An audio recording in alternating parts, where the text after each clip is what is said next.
1947 से आप test cricket खेलते आ रहे हैं पाकिस्तान वालों, लेकिन बांग्लादेश ने आपको सिखा दिया कि टेस्ट क्रिकेट कैसे खेला जाता है और खेल के कैसे जीता जाता है। ये आपको आपके घर में आके आपको सिखा के चले गए। पाकिस्तान के पास इससे अच्छा मौका इस टेस्ट मैच में नहीं आ सकता था, इस टेस्ट मैच को जीतने के लिए, इस सीरीज को लेवल करने के लिए, लेकिन उसने हाथ से गवा दिया। आपको याद हो, मेरे को जब ये मैच देख रहा था ना पाकिस्तान बांग्लादेश का, जब ये हाल हुआ, तो मेरे को वर्ल्ड कप 2024 का इंडिया और पाकिस्तान का जो न्यूयॉर्क में मैच हुआ था, वो मैच याद आ गया।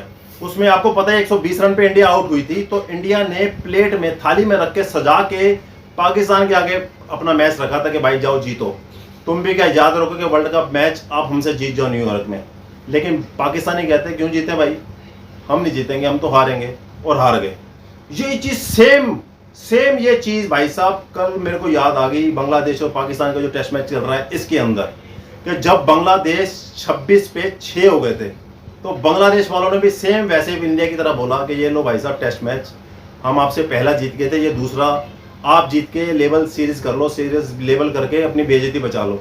पाकिस्तानी फिर कहते क्यों भाई, क्यों कर ले, हम तो हारेंगे, और हारे। लिटिल दास और मेहंदी हसन ने भाई साहब क्या बैटिंग की, इनके जबड़े में से वो खींच निकाल के लिया है जीत को, और 262 रन बना दिया। 26 पे 6 होने के बावजूद 262 रन बनाना बहुत बड़ी बात थी। चलो खैर, अब ये तो तीसरे दिन का खेल हो चुका था। अब बात थी कि चौथे दिन में अब 12 रन की लीड के साथ पाकिस्तान बैटिंग करने आए और कम से कम पूरा दिन खेले। कम से कम मेरे हिसाब से तो पूरा दिन खेलना चाहिए था पाकिस्तान को, ताकि 250 300 जितने भी रन बनते, आखिरी दिन में ये रन बनाने मुश्किल हो जाते बांग्लादेश को। लेकिन पाकिस्तानी फिर नहीं सुधरे। आप उनके टॉप बैटिंग ले लीजिए, अब्दुल्ला शफीक, इस मैच में भी बुरा हाल है, 3 रन बना के आउट हो गए। सैम अयूब, ये तो T20 क्रिकेट ही खेल रहा है आगे, टेस्ट क्रिकेट में भी इंटेंट बढ़िया दिखाता है, लेकिन इंटेंट कई बार उल्टा भी पड़ जाता है, और ये भी 20 रन बना के आउट। 9 रन पे 2 विकेट पे कल मैच खत्म हुआ था पाकिस्तान को, और आज 9 रन से आगे खेलना था। बाबर आजम खेल रहे थे और आपके शाहिद शकील खेल रहे थे। ये दोनों बैट्समैन, शाहिद शकील पिछले मैच में टेस्ट शतक मारा था, बाबर आजम तो फेल ही है। अब बाबर आजम के ऊपर बातें हो रही थी कि बाबर आजम जी, आपको अब हम किंग तब मानेंगे, पाकिस्तानी बोल रहे थे, कि आप कल चौथा दिन बांग्लादेश की बॉलिंग के सामने पूरा दिन टिक के दिखाओ। आप चाहे कुछ भी रन मत मारो, आउट मत हो। ये न्यूज़ चैनल्स पे चल रहा था पाकिस्तान के, जितने यूट्यूबर्स हैं ये बोल रहे थे, पाकिस्तान के लोग बोल रहे थे कि बाबर आजम द किंग, बॉब्सी द किंग।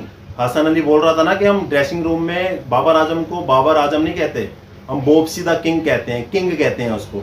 तो उस बॉब्सी द किंग को बोला गया था कि आप रन मत मारो, पूरा दिन आराम से टिक के खेल लो बांग्लादेश की बॉलिंग। लेकिन द बॉब्सी द किंग, अब काय का किंग, किसी चीज का किंग नहीं है भाई साहब, 11 रन बना के फिर आउट हो गया।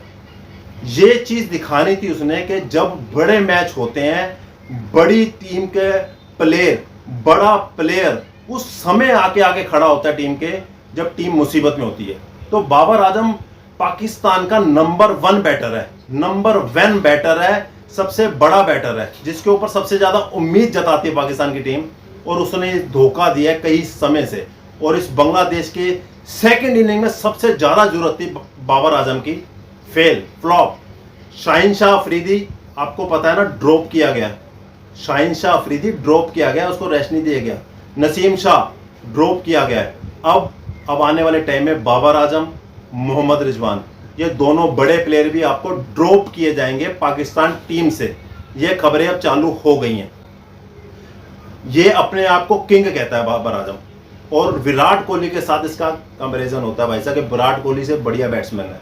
अरे विराट कोहली वो बैट्समैन है, जब टीम फंसती है तब वो चलता है और जितवाता है।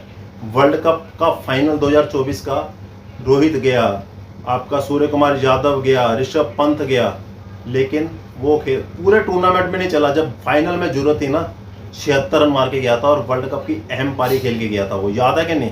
तो किंग उसको कहते हैं कि जो किंग की तरह खड़ के पूरी टीम को, अपनी प्रजा कहते हैं, टीम को, प्रजा को जितवा दे।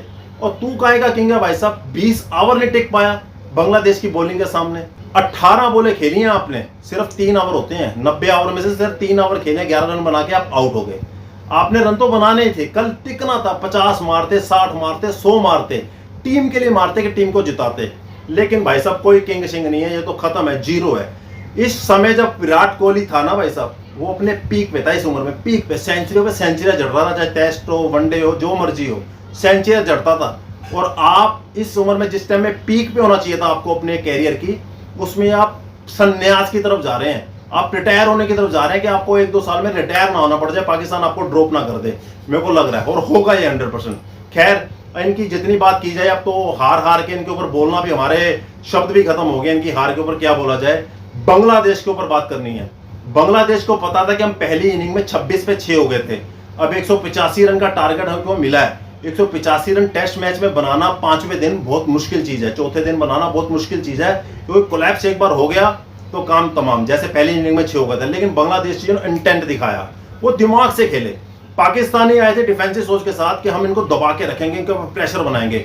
उन्होंने आते ही धोना चालू कर दिया, आते ही पिटाई चालू कर दी पाकिस्तानी बॉलर की।